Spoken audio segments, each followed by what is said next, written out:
This is HFO's Multifamily Marketwatch, presented by Pacific Exteriors Northwest, a contractor specializing in siding and exterior envelopes, delivering exceptional quality and service for over 30 years. By Aprio, combining DeLapp's Pacific Northwest experience with Aprio's global resources to offer unparalleled tax, wealth management, and advisory services for real estate owners.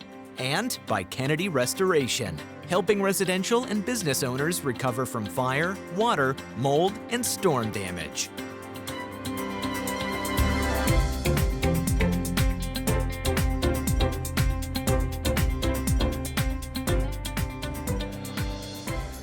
Good morning, everyone.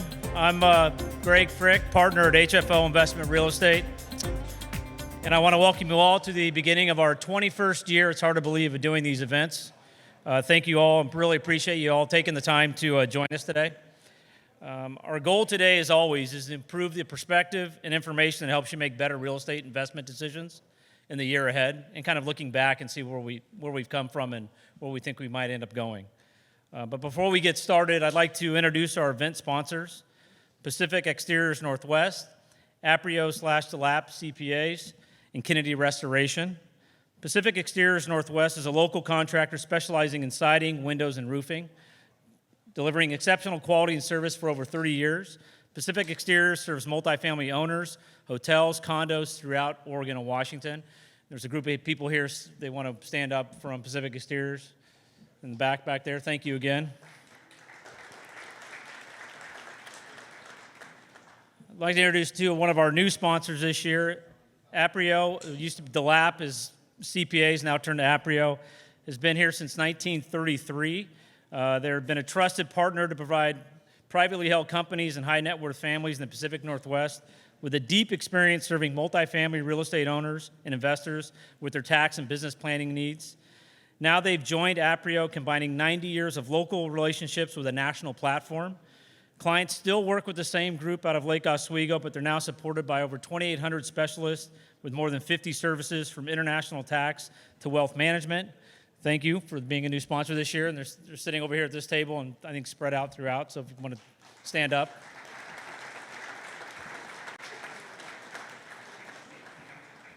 And finally, I'd like to welcome another new sponsor this year, Kennedy Restoration.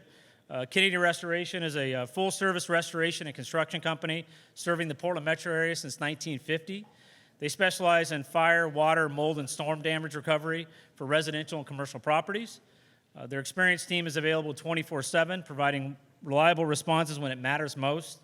With decades of expertise, Kennedy Restoration is committed to restoring lives and rebuilding properties. Thank you to all the sponsors. Kennedy's sitting over here, I believe.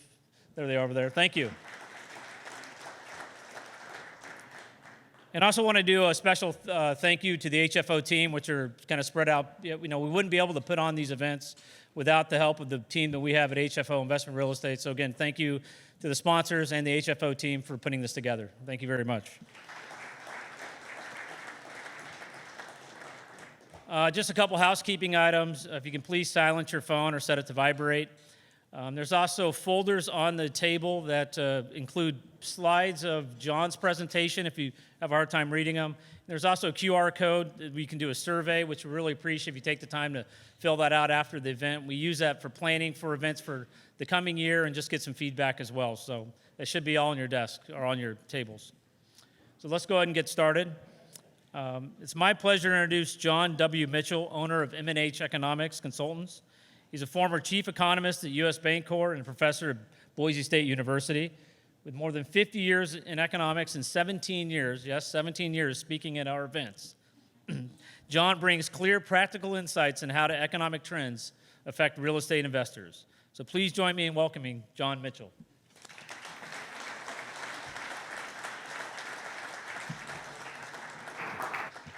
Can you hear me okay? Thank you very much. It's a pleasure to be here, and I wasn't sure how many times I had done this. But when he said 17, there are a number of things, and I know a number of you have probably been at many of those presentations. But when I think about this group, one, I remember the storm from 2 years ago when there was a small group with a lot of Italian food in Lake Oswego. This presentation was going on January 6th when there were certain things going on in Washington, D.C.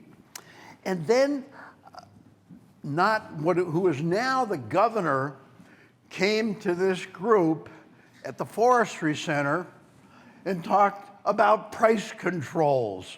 And she was not well received at that, about rent control, not very well received. From a speaker standpoint, Greg and Aaron came up to me and they said I had 25 minutes.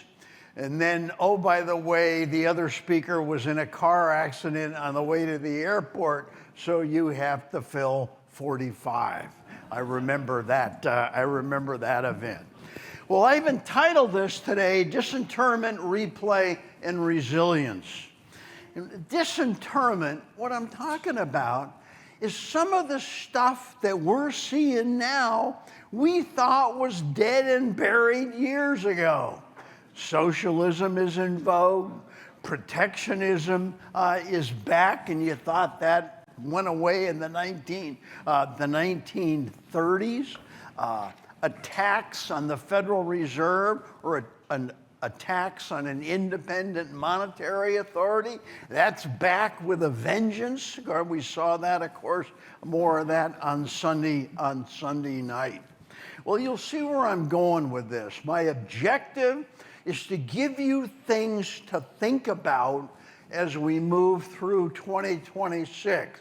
You know, here's what the numbers might be, but these are some things to be aware of. If you look at the course of the last year, of course, the border closed, Liberation Day. So Liberation Day was April 2nd, the day after National Economist Day. You got to think about that for a second. All right. Mercurial policy changes. You know, most recently, talk about a 10% cap on credit card rates. The one big beautiful bill act, a tax on the Fed, mass deportation. And if you look, there's really, you can argue, you got a red wave washing over a blue coast, okay, with all kinds of threats that go along with that. Most of the way through year 6 of an upturn. And did you ever think you'd be thinking about Greenland invasion plans that the Joint Chiefs have been asked to develop? And of course, the events in Venezuela. Well, let's think about the big stuff, the output. Okay, the most recent data we have is the third quarter of 2025, when the economy was growing at an annual rate of 4.3%. But what was driving it? It was consumers. Consumption accounted for about 2.4 percentage points of that. Consumers were strong. Business investment was holding up. Look at what you read about data centers, power plants, that kind of stuff to support the AI effort, increases in defense spending. Tariffs had impacted the thing. You saw a decline in the first quarter as people raced to import to get ahead of the tariffs. Then, interestingly enough, the Oregon governor has a target for the state GDP of 2.2%. So I'm not sure people would really relate to that, but that is a target that we have. If you think about consumers, a lot of you probably have 401ks, that kind of stuff, some kind of retirement plan. Isn't it fun getting those statements? Okay. We've had 3 consecutive years of double-digit stock market gains. We've had home price gains. On the left-hand side, that's the change in net worth of households and nonprofits. The third quarter stuff just came out about 10 days ago. Net worth went up by $6 trillion after $7 trillion the quarter before. So we've had strength there. Okay, now think about business investment. You got all the AI stuff. Then you've got changes in the tax laws to encourage more investment. So is that going to keep going in 2026? Employment has weakened. I'll talk more about that in a second. All right, but you got to ask yourself, is employment and the associated income going to continue to grow to support the consumption? You've heard a lot about a K-shaped spending. High-income people with assets, financial assets, and homes are spending robustly. If you do not have that stuff, you do not own a house, you have less exposure to equities, then your spending is more constrained. A lot of concerns about affordability. If we look at employment and unemployment, you look at the on the left-hand side is the payroll employment change. Last month, or in the December numbers, it was up by 50,000 jobs. The unemployment rate soared during the COVID downturn, then plummeted. And then if you look at the right-hand side, there's a gap in that line because we didn't collect any data in October during the shutdown. So we don't have a number for that. It's 4.4%, the most recent unemployment rate. It's had 64 up months and 4 down months since we started up in May of 2020. So it's been a long run. Now, I want you to look at the detail here. This is the detail from the national data, December 24 to December 25. Employment rose 0.3%. Look at the red line. The red line is education and health, and that's private education. Public schools are under government. But it's driven by healthcare. Healthcare employment just keeps rising and accounts for a very large part of the gain in employment. And then next to that, look at leisure and hospitality. Okay, that continues to be strong. Construction up slightly, manufacturing down, trade down, but that's the world we're in at the moment. If you look at the labor market data you all saw earlier this year, when the commissioner for the Bureau of Labor Statistics was fired because the numbers were not good, okay? Her replacement, the nominee, was withdrawn.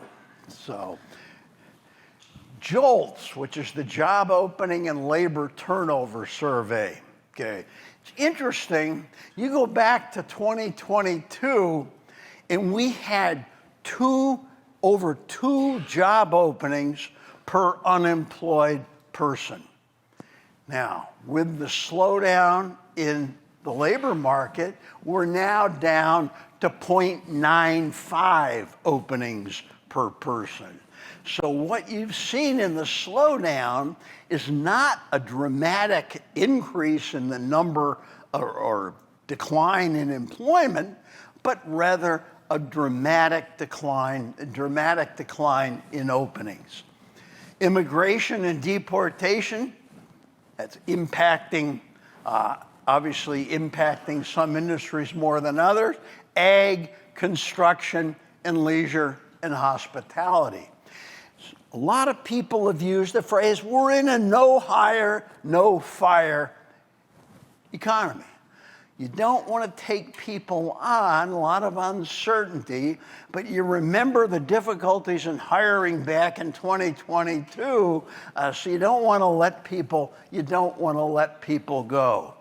To put the numbers in perspective, in 2025, the average gain in payroll employment was 49,000 jobs a month. That's a net gain.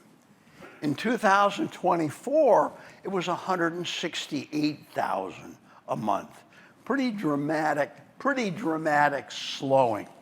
Federal employment, after DOGE and other cuts, down 277,000 since January of 2025. So a big declines there. From an inflation standpoint, and I sent this in, right before the new data came out, okay?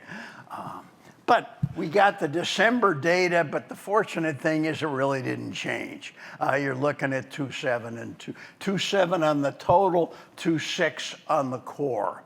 So inflation has stayed above the Fed's target. And again, we don't have October data. What is inflation? It's an ongoing increase in the general price level. It's not the price of gasoline or the price of eggs. It's an ongoing increase in the general price level. Now, looking around this room, most people in here remember the early 80s, okay? And when the double-digit inflation of that point in time. But for a lot of people, the 9% we saw in June of 2022, that's a new experience for them. It's come down, but again, it is still over the Fed's target. Got to talk a little bit about tariffs, okay? Think about, what is a tariff? It's a tax on imports. Right when it comes in, when a good comes in, it's paid for by the importer, okay? Now, where does it end up? I mean, when you put a tariff on, who pays it? Well, it might be paid by the exporter if they drop the price to offset the tariff. Might be paid by the importer and it'll squeeze their margin, or it's going to be passed on to the ultimate consumer, which is what we'd expect to see over time.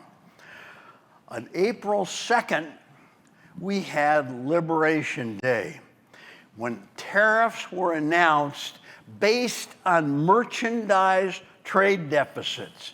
Didn't include services, that sort of thing. It was a focus on merchandise trade deficits.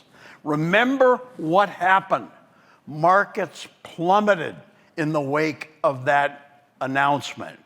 And so they backed off, made deals, exceptions, and tariffs have increased, but not as much as the headline numbers suggest. The Penn-Wharton models published late in December said, basically in January 2025, the average US tariff was 2.2%. Now, in September, it was up to 10.65. You've seen a lot of numbers, 50%, 30%, 20%, but there's all kinds of exceptions and deals on that. It means higher prices. Some firms are facing increased costs, particularly, for example, if you're talking about metals. Look at consumer goods, apparel, coffee, sporting goods, okay? They've all gone up. Metals are working through. Now, you hope that people remember something from their economics class, okay? The notion of comparative advantage.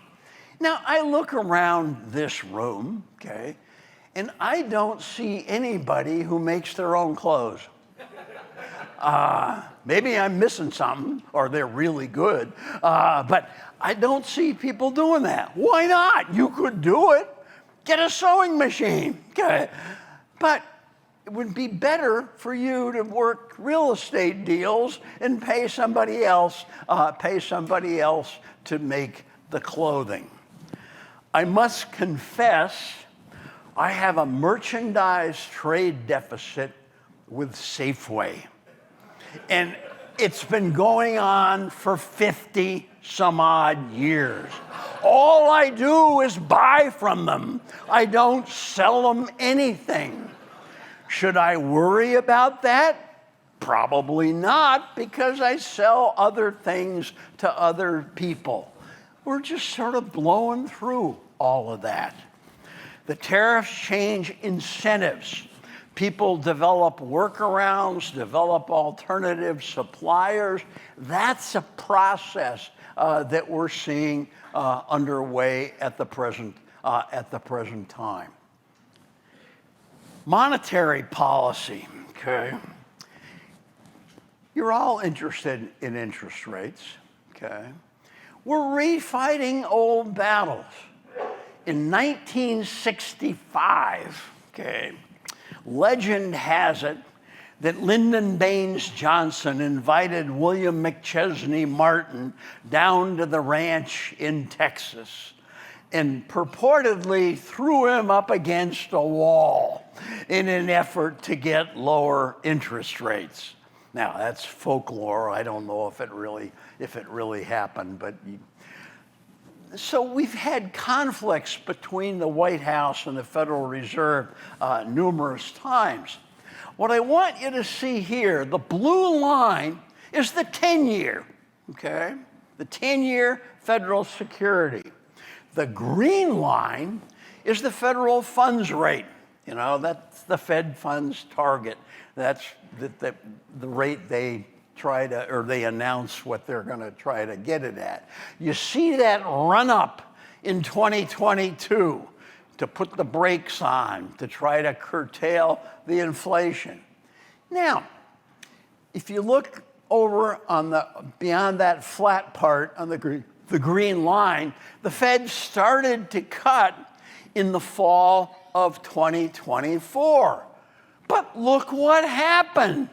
Look what happened to long rates. They went up as the Fed cut rates. Then you look at the far side, which is the fall of 2025. The Fed cut rates again 3 times. Look what happened to long rates. They went up. So you have to be very careful. The notion, oh, we're going to get the Fed to lower rates. They lowered short rates and long rates went up because it impacted expectations for inflation and there was other stuff going on. So that's an important point to make. 2026, and I wrote this before Sunday, there's going to be more excitement with the Fed. The Fed is charged with stable prices and maximum employment. Now, this will be review. 7 members of the board, 14-year terms. Why? To give them political independence. Okay. Powell's term as chairman, but not his term on the board, ends in May. We've seen lots of public criticism and insults. When Sunday we saw the subpoenas delivered, we may get an announcement of a chair in waiting sometime soon. So there's a lot of moving parts there. When the Fed cut rates in the fall of 2025, there were dissents. There was 1 dissent at the first meeting, 2 dissents in October, and 3 dissents in December. But look at the dissents. The 1 dissent was Trump's appointee to the board wanting to cut rates more. Okay. The other dissent, the second time, was don't change rates. There were 2 no change in rates the third time. So it's not clear what's going to happen? I mean, inflation again is still running above their target. So you got weakness in the labor market and stubborn inflation. In the December meeting, the Fed said, we're going to cut one time in 2026. See what happens. The Fed also said they're going to stop shrinking the balance sheet and start buying securities, ending the quantitative tightening of shrinking their balance sheet. There's a lot more interest now. Obviously, you're all interested in housing. There's a lot more interest in housing now. The Case-Shiller Index, the Totality Index, in the year to October, which is the most recent, house prices, and looking at the same houses over time, up 1.3%. It was 4.1 at the start of the year, so it's slowed down significantly. 16 of the 20 metro areas they track had declines in prices over the month, including Portland and Seattle. Resales in November, well below the levels of 2022, down about 35%. You've got rising inventories, monthly declines in prices in a lot of places. So affordability has bottomed out and seems to be increasing. Yesterday, the National Association of Realtors announced a fourth consecutive increase in home resales. But think about construction and immigration policy. The deportation impacts construction employment. The tariffs on steel, copper, wood, cabinets, according to the AGC, putting upward pressure on prices. Rents have weakened in many parts of the country with the wave of non-residential construction that you're familiar with. Now, all of a sudden, seemingly out of nowhere, we got a plan to ban corporations, large corporations, from buying rental housing or buying single-family homes and renting them. And a proposal for $200 billion to be spent buying mortgage bonds in an effort to drive down long-term rates. So there's a lot of stuff. It's not clear this stuff's going to happen, but the proposals are out there. I like the Atlanta affordability monitor for households. It's sort of fun. This is the October data, and that 54 for Ben, what that says is it takes 54% of median income to buy and make the payments in mortgage, taxes, and insurance on the median house for sale. They define affordability as 30%. Look, we're not even close. Portland 46, Medford 47, Salem, and I threw San Francisco in just for laughs, in New York City, 67%. But the point is, for an audience like this, hey, there's a big affordability issue. And what's the alternative? It's renting.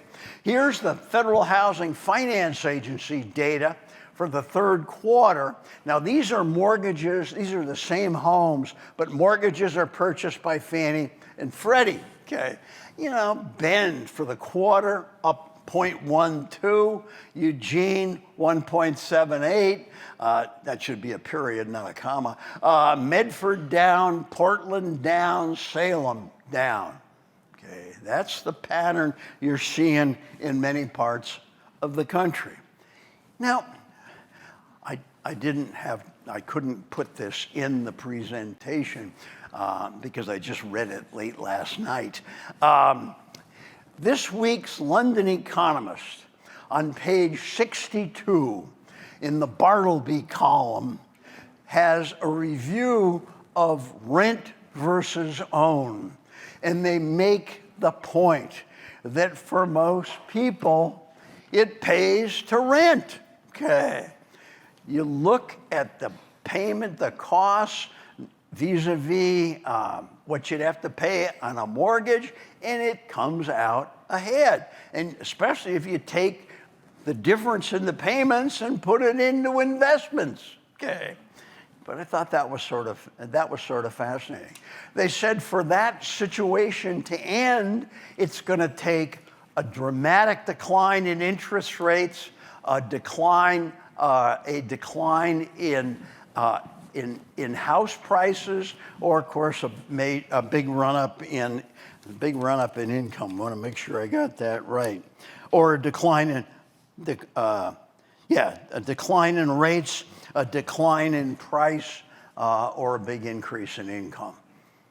And those things are not likely to happen. So that bodes well for your business. This is Job Growth Update. Arizona State University, they rank states by employment growth. Okay, look at this. There's Oregon, number 30. 46 states had year-over-year employment declines. If you think back to Oregon history, that's not where we've normally been. Okay. Oregon's been much stronger than that, but Oregon's weakened significantly. This is the most recent employment data for November. Now, I put that in because I called out the national data. Look at that. Look at Oregon. That big green line is education and health services. It looks just like the nation. But you've got big declines in construction, declines in manufacturing. It's a weak number, okay? There's the metro areas. This is from the employment division. The metro areas, look, Salem's the place to be, okay? That's got employment growth. The other metro areas are all down. The November data for the metro areas were not out, were not available yet. Okay. Now, there's the population estimates. We don't have the Census Bureau 2025, but what I want you to see is the right-hand column, net domestic migration. Look at negative. Okay. Now, it's been going down. I mean, the outflow has been diminishing, at least as of 2024. And there's Portland from the census in April of 2020 up to July 2024, down 30,000. Net migration. What does that tell you? People are making decisions to leave. Okay. And net domestic out-migration. Now, this is testing the resilience. If you think about Oregon and the softening that you've seen, we've had major tech sector hits, okay? Think about what's going on at Intel, for example. The trade impacts, the impacts on firms like Nike, Columbia, with the tariffs. Tax policy. We have marginal income tax rates, particularly in the Portland area, okay, that are amongst the highest in the country. And lo and behold, you've got people moving out that have higher incomes than the people moving in. Failed drug policy, business climate rankings, which you're all aware of, have deteriorated. John Topanga of Echo wrote an interesting piece, said we have a regulatory structure designed for basically the 1970s, which have ended. Downtown Portland. Now, I went to work in the U.S. Bank Tower on day one. I moved over here in July of 1983, spent 1 week in the old Wells Fargo building, and then my office was finished in the tower. When I saw that that building had gone down in price by 88%, I was glad I was not here, because I figured there was probably going to be an earthquake in Portland that night, and that really was going to be John Loriaga turning over in his grave. But, you know, horrific change. The educational system deterioration, diminished population growth, housing affordability, you know, income mobility, people leaving with relatively high incomes, and the disaster of the transportation bill. Now, I'm trying to think, okay, I look at that stuff, and again, a lot of you might be able to remember this. Let's go back to the late 70s, early 80s in Oregon. What was going on? Population was going down. Okay, I'd like to say they reopened the eastbound lanes on the Oregon Trail. We had the state's largest employer was hemorrhaging jobs. And that employer was larger than Intel. What am I talking about? Tektronix. Collapsing housing, a decline in employment that was a multiple of the national decline, and the legislature was meeting often special sessions to deal with the revenue shortfall and what programs to cut or trying to increase taxes. That was, you know, that was a long time ago. Okay. What was the response? You know, these are just, you know, historically ancient names. Victor Attia, okay, Neil Goldschmidt, Roberts. I mean, they were focused on the economy. Oregon fixed the workers' comp system. It was the first state in the union to repeal the worldwide unitary method of taxation, special one-day legislative session. The falling prices, of course, offer opportunities for the next owners. It's not instantaneous. It's going to take time. I mean, remember when the notion the Silicon Forest came about, okay, in response to the deterioration in performance. The welcome when that mat was out. Now you're starting to see some action on the housing side. You look at the governor's prosperity roadmap, a recognition of the problem. Will it take on the tax system, the regulatory system, and the land use quagmire? We don't know. Okay. Events you'll remember. Think about this recent years. The run-up in interest rates, no decline in employment. Economists sure missed it on that one. We thought with that kind of run-up that you very likely would have seen a recession. Liberation Day with no inflation surge. You know, they backed off, made deals. It's not over yet, but the worst of it did not happen. 3 years of double-digit stock market gains. You know, you won't forget that for a long time. And dot-com era excitement about AI and all the investment associated with it. As we go into 2026, think about the cross currents that are out there. The tax cut, the extension of the Tax Cut and Jobs Act, the new cuts, you know, tip income, overtime, that sort of thing, the business incentives, that's expansionary. Falling rates. Rates have dropped some. The expectation is there'll be more. That's a positive. The AI investment boom is a positive if it lasts. Ongoing trade policy, a lot of uncertainty there.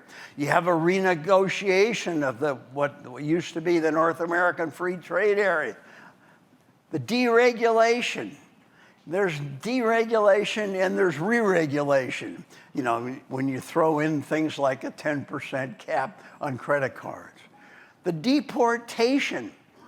The irony of the deportation is the first baby boomers hit 80 this year. 80, young. But anyway, the first baby boomers hit 80, and Brookings in the last couple of days said we may have had net out-migration from the United States in 2025. You got to ask yourself, where's the labor going to come from? Something to think about. The renewed Fed attacks, that's a drag. Okay, that's a drag that could have potential upward effect on interest rates. The prospects, continued growth in output. Okay, inflation 2.5% to 3%, still above target. Employment slow growth, as much of our labor force's growth is from immigration. The Fed has one cut in its program. Markets think there's going to be more. Okay, watch how that develops. Oregon down in we don't have final data yet, but Oregon likely experienced declines in employment in 2025 and is expected to grow slowly in 2026. Okay, there are risks upside and downside, and that's what I want to leave you with. The equity market, do we get year 4 of double-digit gains, or do we get a correction? If we get a correction, there goes some of the major support for consumer spending. Weak income and employment growth, that's a risk. But if uncertainty diminishes and employment starts to rise more rapidly, along with income, that bodes well. Major data revisions, okay. You know, the third quarter, we had 4.3% annualized GDP growth and essentially flat employment. What does that mean? That means productivity's got to be rising like mad, okay? Or maybe it's a data problem, okay? The deregulation, re-regulation, the court decisions. Remember, the Supreme Court could throw out the tariffs, okay, any day now. That would be a positive for the economy, but there'd be some chaos. And if the tariffs go, what happens to the promises made to invest in the United States, contingent upon lower tariffs? Will Oregon institutions and leaders respond? That's a big question. Greg, okay. All right, I got started a little bit late. What I would propose to do is I'm going to end up with my poem as it currently exists. Okay. 24 ended with more of the same. 2.8 GDP, 2.9 on inflation, still in the fast lane. The Fed started to cut in September amidst moderating inflation and labor markets more tame. January brought 45 back as 47, with promises of tariffs, deporting, peace, and tax cuts extended. Doge deregulations, firings, revenge. Some traditional things were upended. April 2nd was Liberation Day, with tariffs announced based on merchandise deficits, ignoring services, capital flows, and gains from trade. Markets quickly plummeted, and the process was delayed. Imports surged in Q1 as people raced to beat the tariffs. GDP contracted with the import jump. Volatile tariffs, deals, delays, and threats against adversaries are an uncertainty pump. Tariffs are a tool to raise prices. For metals, coffee, toys, and apparel, this can be seen already. The pass-through process has been slower than expected, but it is not over and not steady. A conundrum for the Fed with above-target inflation and labor markets weak. The Fed cut thrice in 25, but with no promises of the path that they may seek. Balance sheet reduction of $3 trillion changed to a slow increase in December. A COVID experiment in QE and QT that markets will long remember.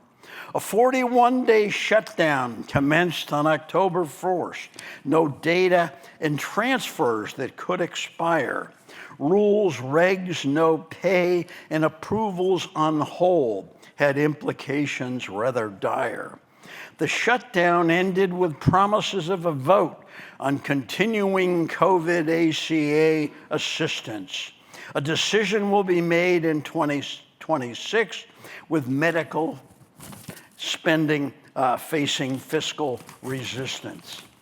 2026 will see more of the same, 2% growth with both upside and downside risks. Inflation is uncertain amidst data lapses, tariff chaos, and Fed pressures, but remains too brisk. Financial markets supported consumption for those with stocks in a home. The young, lower-income, asset-poor people were in a different zone. Fed attacks ramped up, though Chairman Powell's chairmanship ends in May. A new chairman in waiting should be announced any day. The end of the year brought Warren B's exit and more Epstein drips, and blowing up people on drug-hauling trips. The Ukraine-Russia conflict continued with U.S. vacillation and credibility and the line. Venezuela has felt the new Donroe Doctrine as it emerged this time. Oregon stalled in 2025. Turmoil at Intel threatened the Tektronix replay. Government investment and a push to onshore may help the firm thrive another day. Tariffs dealt blows to local shoe and apparel giants, as well as farmers and trade-dependent firms. How bad it will be will take years to know. Will Oregon tech and apparel clusters continue to grow? Falling office values, dismal schools, transportation bill disaster, tax rates like New York, and a failed drug plan have led to a re-examination of long-held ideas. Conveners are seeking answers in a return to growth in this beloved land. The tax system and regulatory burdens are high barriers to surmount. They will be hard to tackle, but poor performance ultimately holds existing people and systems to account. Thank you for your attention.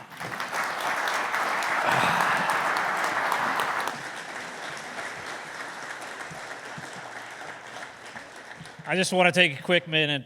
John has been threatening to retire for years, and I want to take this moment to celebrate his retirement. This is going to probably be his last presentation for us, and thank you, John, for 17 great years. And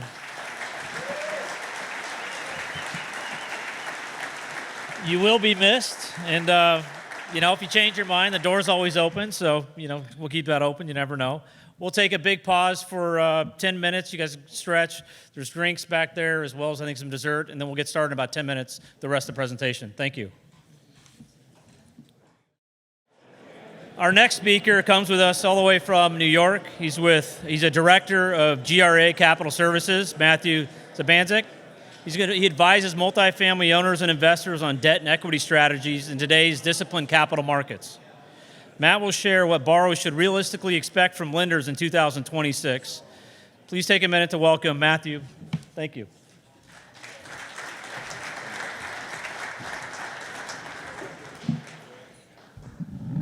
Thank you very much. I'm glad to be here. Unfortunately, I have to follow John. This is my first year, and I don't know if I'm going to do as well as him, but really put me trial by fire here. So let's see how it goes. Again, my name is Matt Dzbanek, Senior Director of Capital Services here at GREA. I've been arranging debt and equity for clients around the nation for the past decade.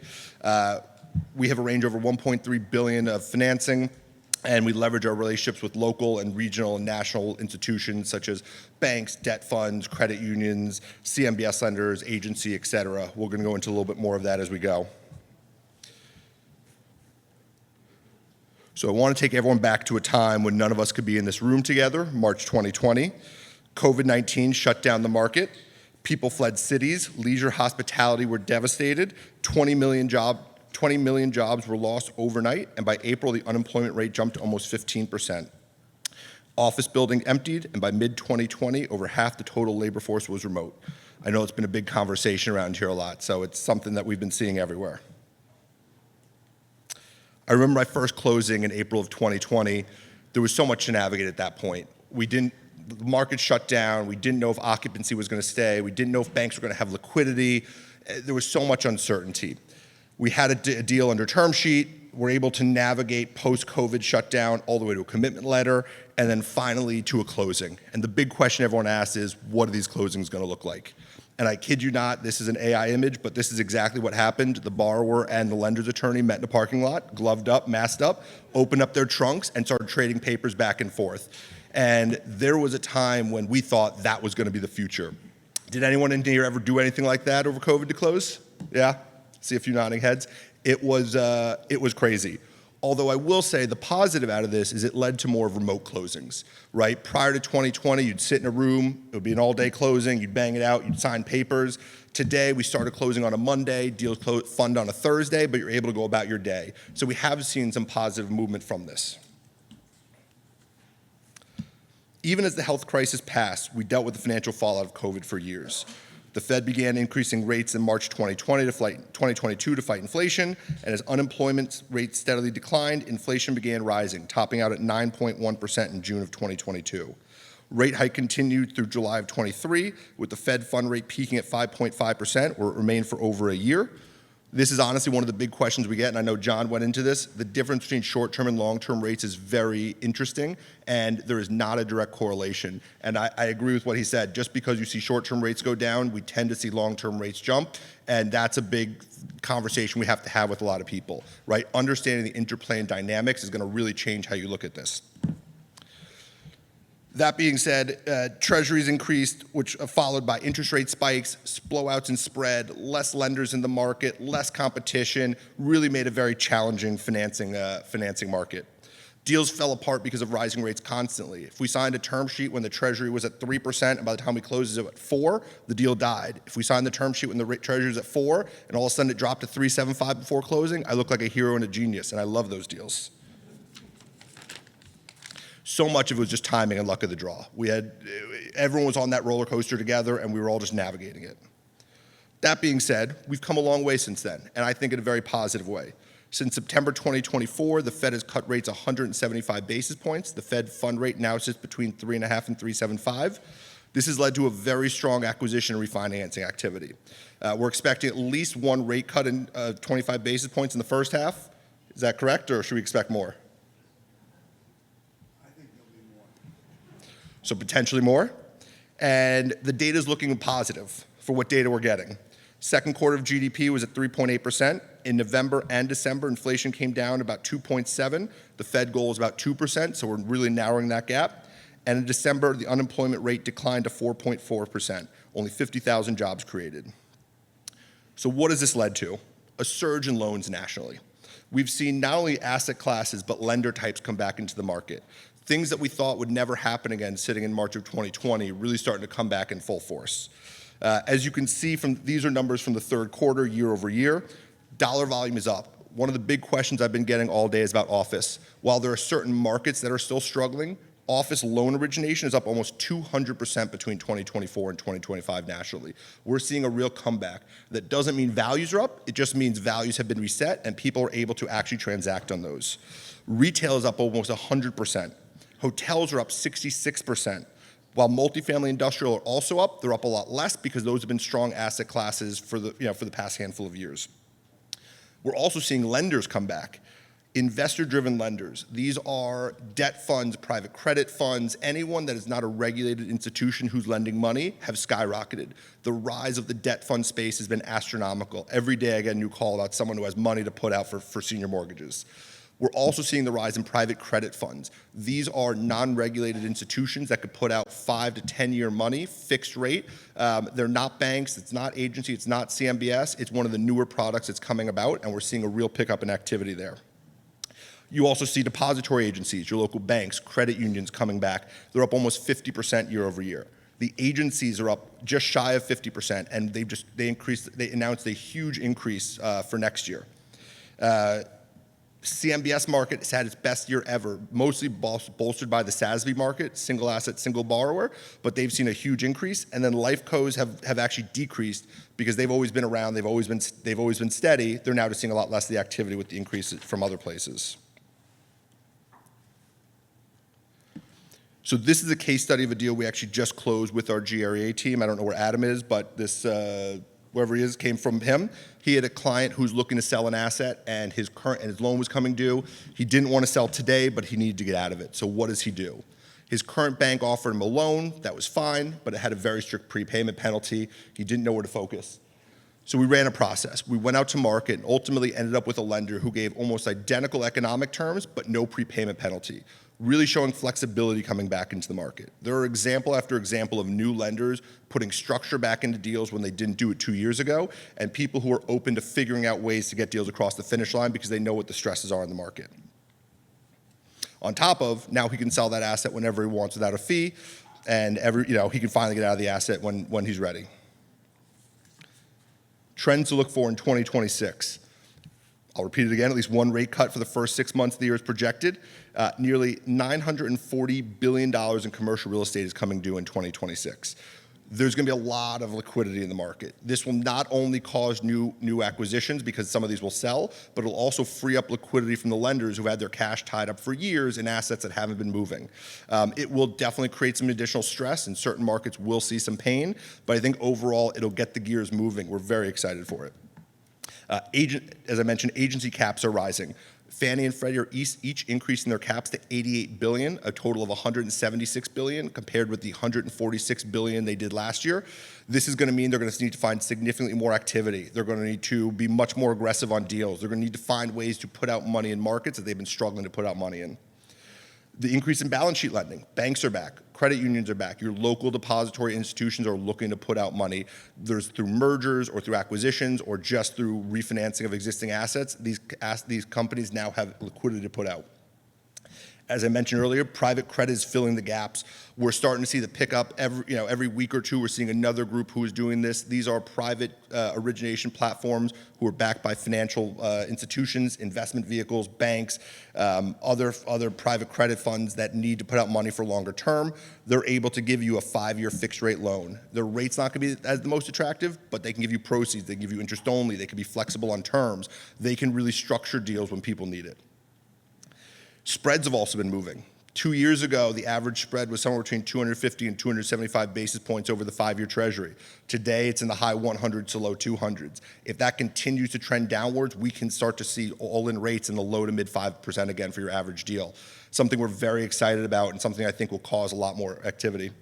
And then capital is becoming more comfortable in all sectors. As you saw, the office market's coming back, hotel, retail. There's very few markets these days that are having trouble finding capital. There might be small sectors here or there, but overall as a nation and as a macroeconomic view, I think you're going to see a lot more activity pick up and things moving forward.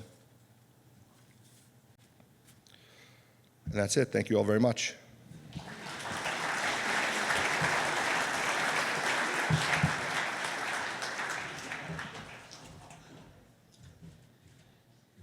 And our next speaker is Melissa Wall. She's a CPA and tax partner at Aprio Advisory Group, known previously as the LAP, but now it's changed to Aprio, just to be clear.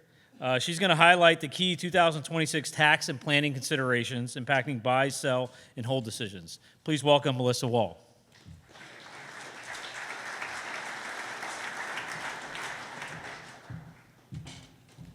Hi, good afternoon. I'm so glad to be with you. As Greg said, I'm Melissa Wall. I'm a CPA and tax partner at Aprio, and I specialize in multifamily, partnership, tax, and opportunity zones.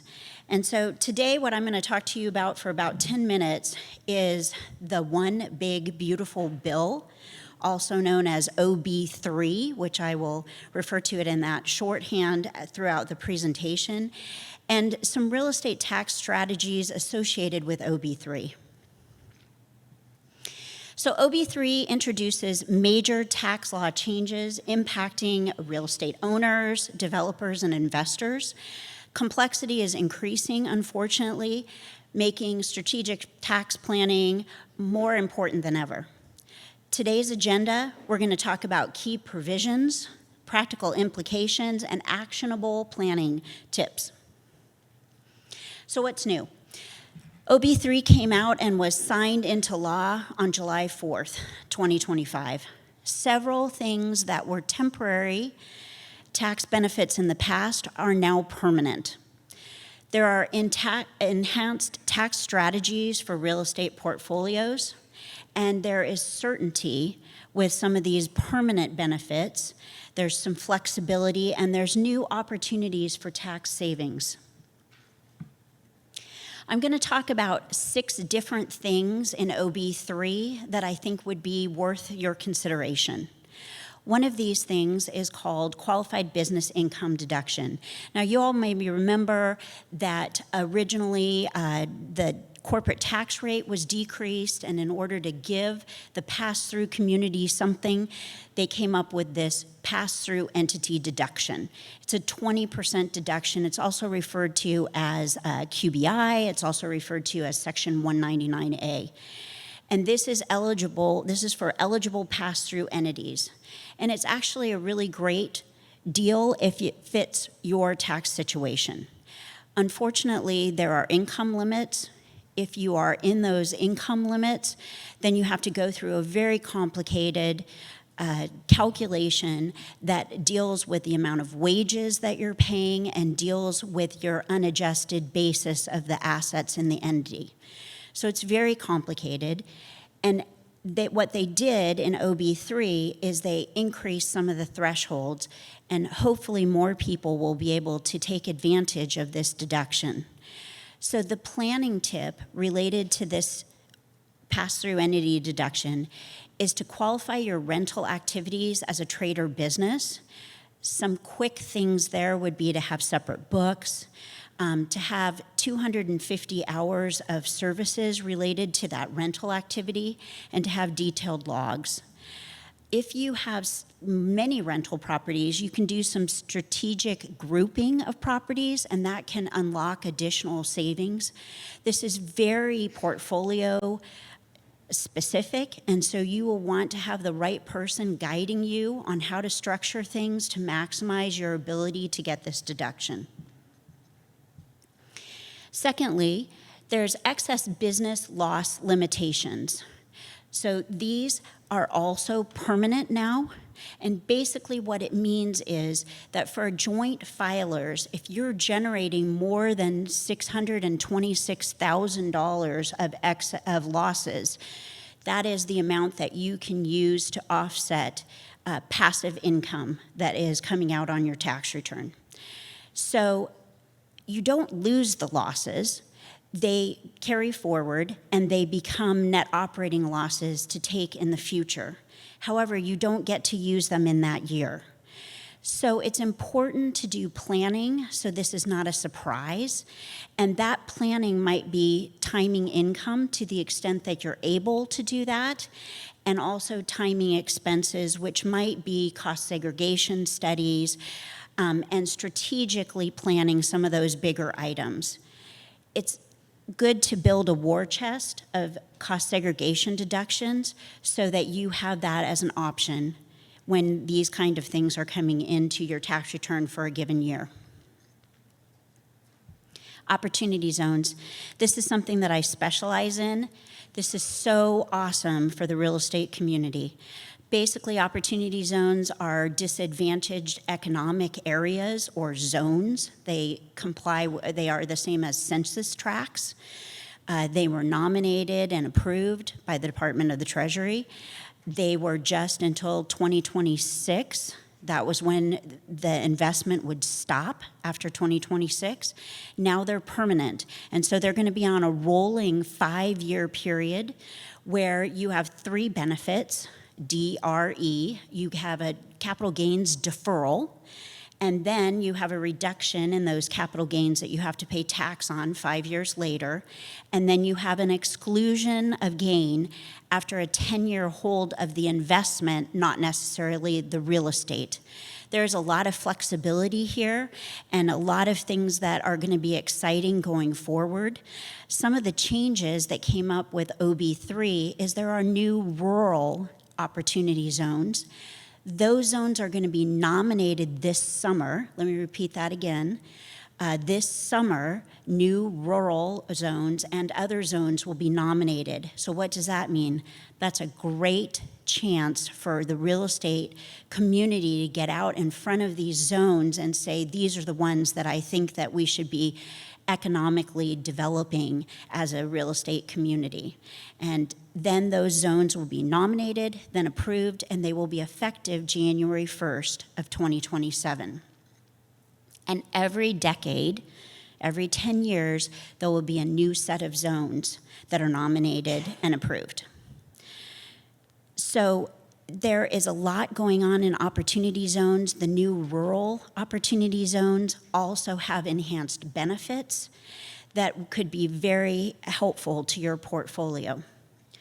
If you're interested in opportunity zones, you really should give me a call. Interest limitation rules.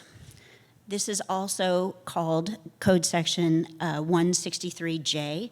It limits interest deductions to 30% of your adjusted taxable income. There are small taxpayer exceptions. If you fall under these limits, real estate businesses can elect out, but the payment is that you have to accept longer depreciation periods. If you're talking about residential real estate, those longer periods are not a very heavy lift. You move from 27.5 years to 30 years. But for commercial, there's a real trade-off at times between bonus depreciation and interest deductibility. So the strategy here is to delay for new properties, delay the election so that you can maximize depreciation and do a cost segregation, and then elect in for full interest deductibility when it's most beneficial. Again, this is very property specific and very situation specific, and you want somebody who's going to be able to walk through what your options are for this election. The next thing that I want to talk about is cost segregation.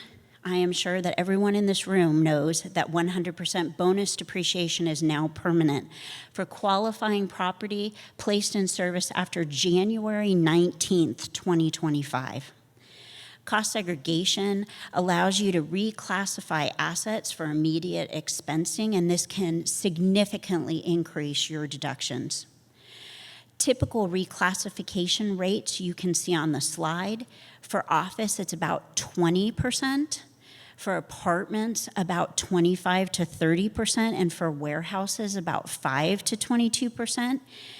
And so those are the amounts, percentage-wise, of a purchase price that you could get for immediate depreciation. One thing that's really great about cost segregation as well is that you can do a retroactive study. So if you have an existing piece of property, then we can file a specific IRS form, and it enables you to have catch-up depreciation without doing amended returns. So that can be very helpful kind of planning after you've purchased something. Cost segregation makes the most sense for purchase prices greater than $750,000. And that you plan to hold for about 3 years at least because of depreciation recapture. This is a very specific provision that may not apply to everyone, but it can be such a home run that we wanted to mention it. Section 1202, also called the Qualified Small Business Stock Exclusion, allows exclusion of gains from C corporation stock sales, exclusion of gain up to $15 million, with a company size up to $75 million. A lot of the real estate portfolios that we deal with have at least one C corporation in them, especially people who have been in real estate for a very long time. So if you have a C corporation that has non-real estate in it, this is a significant opportunity for additional tax savings. So final thoughts and action steps. Many lucrative real estate provisions are now permanent, opening up long-term planning opportunities.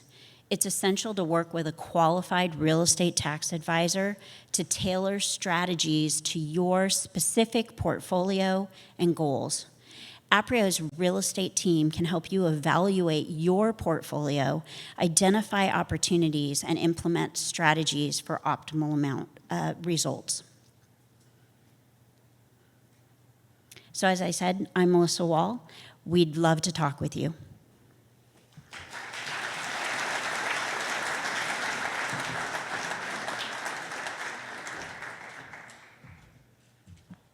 I know we're running a little over, so I'll try to go fast. If those who know me know I can talk pretty fast sometimes. So, also, 2025 was about price discovery and resetting expectations. I think 2026 is going to be about execution, selectivity, and clarity. Buyers and sellers and investors are now operating with much better alignment than what we saw for the previous 2 years. This chart that we've got up here is probably the most important one that I'll show today in ours. New multifamily permits are at the lowest level in over a decade. And even with the City of Portland's SDC waivers, construction economics remain challenging. The forward supply pipeline beyond current deliveries is still very thin. The key takeaway on that is future competition is very limited in this market. We don't see that changing substantially for quite some time until the economics change and what it's going to cost to get a property up. And again, the city, the state are doing what they can, but we're not seeing substantial changes in that. A lot of the construction that you are seeing is affordable properties where they're getting some tax breaks or things like that. So for market rate, the pipeline is very, very dry. In terms of vacancies, what we've seen is, vacancies increased last year, though it's not kind of a demand collapse. It was more, we feel like we're probably near peak vacancy levels. In performance, it changed a lot by asset quality, location, and management. It was vitally important in how your asset was going to operate. We feel, again, a lot of this was just absorbing the supply, the mass amount of supply that's come online, but we're not seeing that anymore. And with that, with vacancies up, we're seeing rents were flat and some parts were falling. Long-term rent growth remains intact. We do think we're going to see some rent growth. Near-term shortness reflects supply overlap and affordability pressures.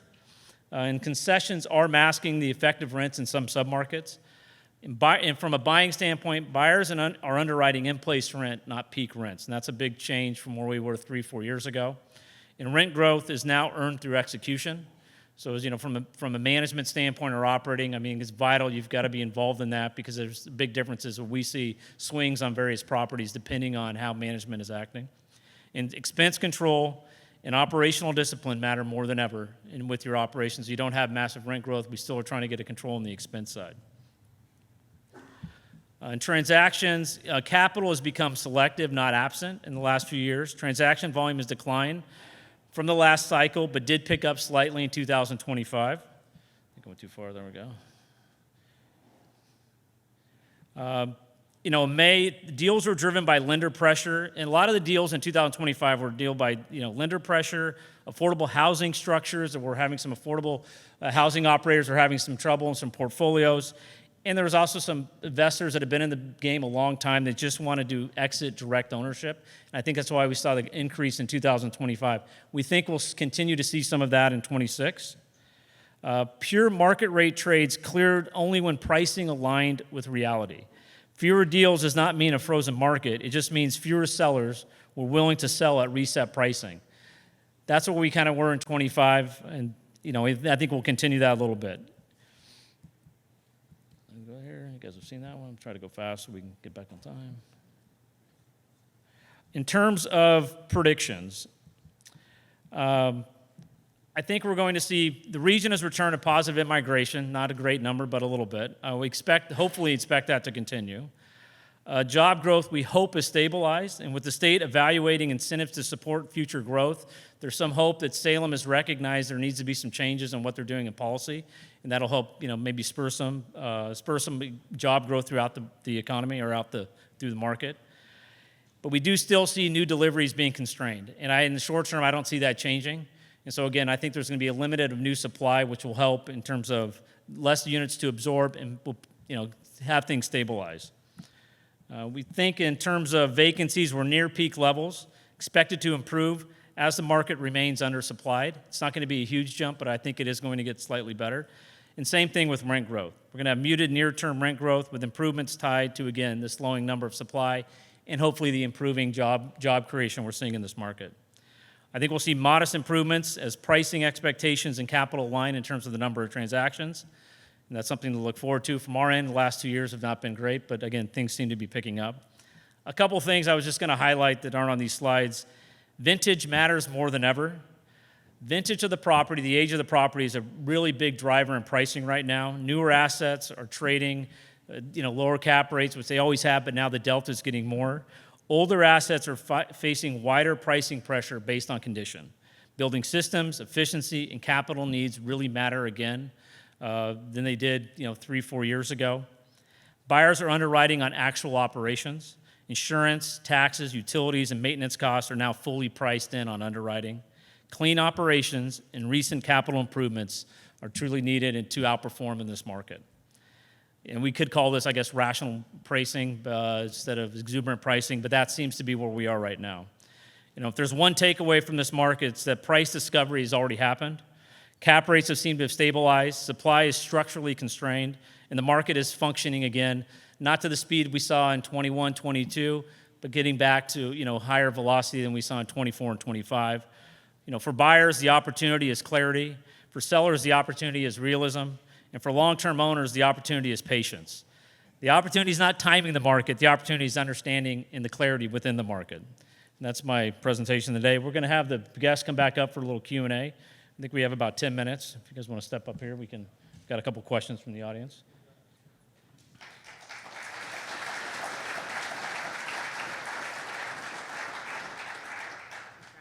Okay. Oh, no, you're fine.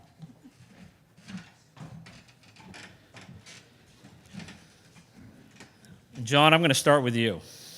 With everything going on with the Fed and the Fed chairman, the tax, what do you think are the risks with the attack on the Fed from a standpoint in the next couple of years? What's your take as an economist on that? Yeah, the attack on the Fed, of course, with the subpoenas and stuff, is unprecedented. The risk for people in this room is if people lose faith in the Fed that it's going to stand there as a bulwark against inflation, then the risks are going to go higher. You'd expect to see higher rates. I worry about the role of the dollar in the world.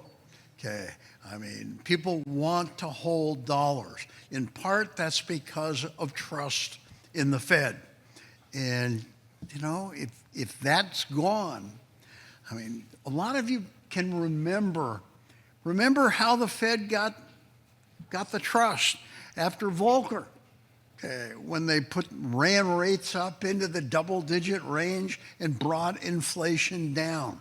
Inflation expectations have remained relatively anchored since then.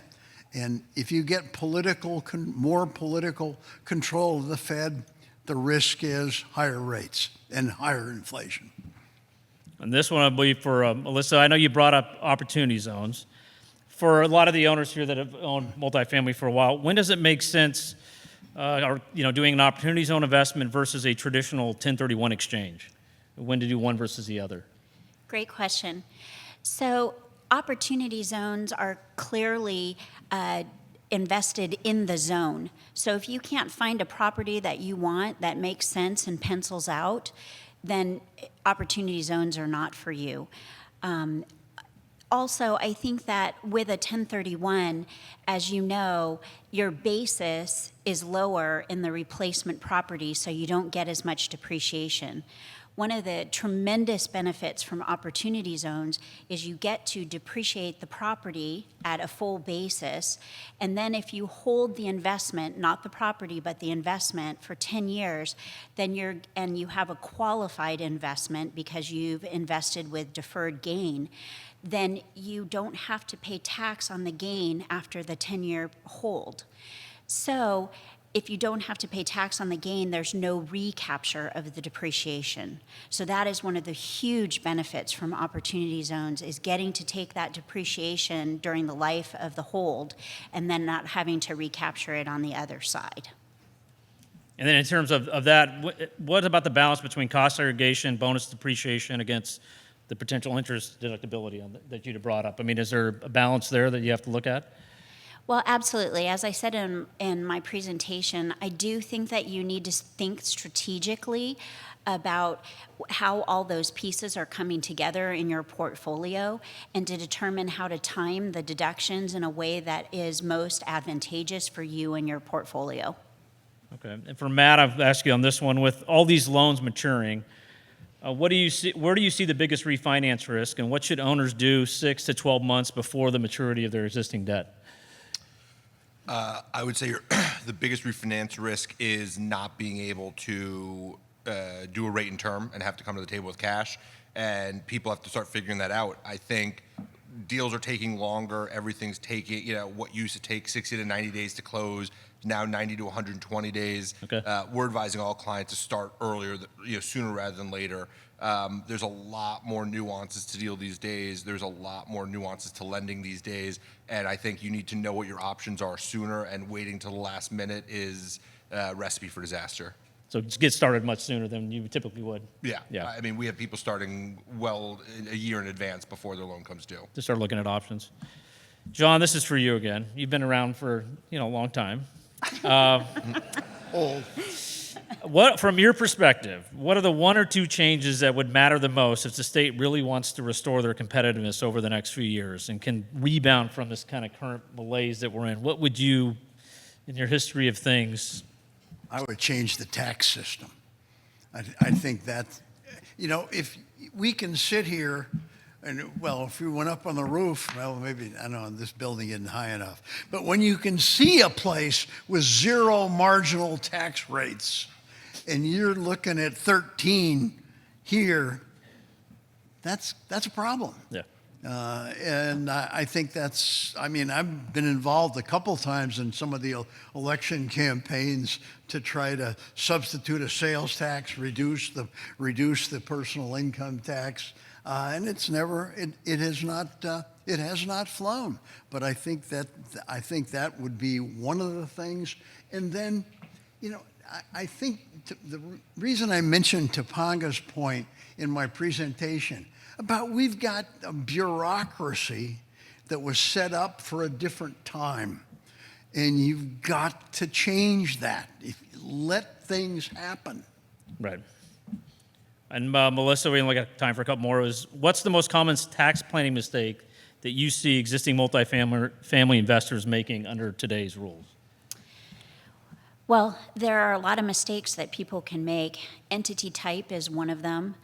Timing of cost segregation is another one. Lack of strategic planning, lack of estate planning, succession planning. There are so many things that can come together to make the work that you all do and the blood, sweat, and tears that you put into these properties and holding these properties really come to fruition, not only for you, but also for your employees and for your families. And what's the best way for owners to defer gain on real estate investments? I mean, what's your take on that? Is it still just 1031s? Is it bonus appreciation? So to defer gain on real estate properties, I would say 1031 is a great is a great prospect. Opportunity zones, installment sales. Matt and I were discussing at the break Delaware Statutory Trusts, or DSTs, which is an option if you're doing a 1031 exchange, and that's an option that kind of gets you out of active management, which is a downside for some people, but is a plus for other people. Provides you more of a kind of a guaranteed return, and it defers the gain. So it has that benefit, but also has some higher fees because you're not only paying for the fees of property management, but then you have the DST funds on top of that. But what you're doing is buying into a bucket of real estate across the United States potentially. So it's lowering its diversification, deferral of gain, and more of a regular cash payout that you can depend upon.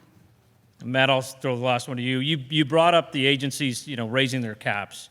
How do you expect that to change availability, pricing, execution for multifamily borrowers? And which multifamily deals are actually getting the best execution from Fannie and Freddie? And do you see that staying the same, or will that expand as we go into this year? Yeah, so I think with the amount of additional money they have to put out, you're going to have to see decreases in rates and more competitive structures. With the whole frauds case that's been going on with Fannie and Freddie the past couple of years, they've really pulled back. They've taken a much deeper dive into clients, into properties. So in order for them to continue to put out money, I think they're going to have to get a little more flexible with things. They're going to have to start allowing things that maybe aren't allowed today, or allowing a little bit more leeway that they used to allow. I think the only way they could do this is just by getting more competitive. Rate-wise, right now they're probably the most competitive option out there. It's really the execution that turns a lot of people off from them. And do you see that picking up as we go further in the year? Does it get so as maybe it's rougher first quarter, second quarter, third quarter get better as they've got that allocation? I think it's going to depend on how much they put out. Okay. Right? If they have a gangbuster Q1 and Q2, I think you're going to see real slow Q3 and Q4. That pretty much happened last year. At the end of the year, they were so busy that they shut off the spigot for Q. They pretty much said, if you don't sign a term sheet before Q4, we can't guarantee you a close by year end. So it's really a lot of it's going to come down to the activity. I think you're going to, as you pointed out, in Portland and across the country, we're seeing activity pick up. So it's not just the refis anymore; it's the acquisitions, right, which I think is also going to make it easier for them to deploy capital because it's a new investor, new fresh capital coming in. There's a lot less risk when you do an acquisition. And in terms of what assets, their mission has always been affordability, right? So the affordable housing, the moderate housing, the middle income housing, you're always going to see the best price breaks there. You're always going to see the best capital sources. But we see them doing loans in Midtown Manhattan, right? So they're sort of across the board and really just looking at whatever they can get their hands on. Got it. Well, I want to thank everybody again for coming. We're just at about 1:30. I want to be, respectful of your time. John, thank you again for your years and years of contributing this. This event would not be what it is without what you've done here. So, and thank the other two guests and the sponsors. Thank you.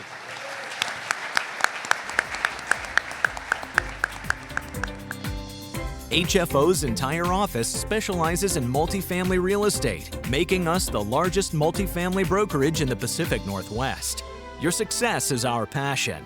Like and subscribe to Multifamily Marketwatch videos on YouTube, articles on LinkedIn, and podcasts on all major streaming markets. Build your legacy with HFO. Call 503-241-5541 or visit our website at hfore.com for more information. HFO is a partner of the Global Real Estate Advisor Network.